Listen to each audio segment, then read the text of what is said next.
Fransuzlar otasi bo'lgan Viktor Gugoning Notre-Dame de Paris asari asosida yaratilgan bu yangi loyiha premyerasi poytaxtimizdagi shinavandalar uchun quvonarli hol bo'ldi. Teatr repertuaridagi Puni yozgan Esmeralda baleti va Richard Kachantening zamonaviy yo'nalishda yaratilgan musiqasi uyg'unligida namoyish etilgan Notre-Dame de Parisning o'zgacha dasturi respublikamizda 3-o'rinda ijro qilindi. Parijning yirik cherkovida bo'lib o'tgan tafsilotlardan iborat bo'lgan asarni muallif cherkov nomi bilan atagani bejiz emas. Notre-Dame de Paris asarining bosh qahramoni Go'zal Esmeralda xushtorlari ijro etgan triosi barchamizga yaxshi tanish.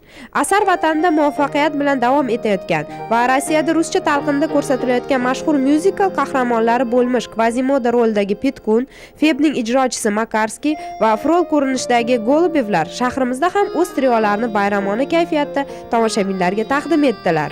Esmeralda baleti parchalari va hozirda ko'pchilikka manzur myuziklning bosh qahramonlari partiyalari uyg'unligida tayyorlangan Notre-Dame de Paris loyihasi O'zbekistonda 3-premyera sifatida o'tkazildi desak mubolag'a bo'lmaydi. Albatta butun haligi myuziklni bu yoqqa olib kelish juda qiyin. Birinchidan juda bir tonnalar apparatura bor. Lekin o'sha katta spektakl o'zining nimalari bor, muammolari bor. Endi biz o'zimizda O'zbekiston tinglovchilarni bir mana shu myuziklda qo'shiqlari bilan xalqqa sevib ketgan qo'shiqlari bilan bir bu yoqda ham eshitsin deb mana shu proyektni tuzuvdik, loyihani.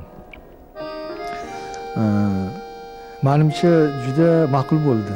Biz xalqaro xotinlar kuniga bir sovg'a nima qildik. Hamma xotinlarimizni mana shu bayram bilan tabriklaymiz.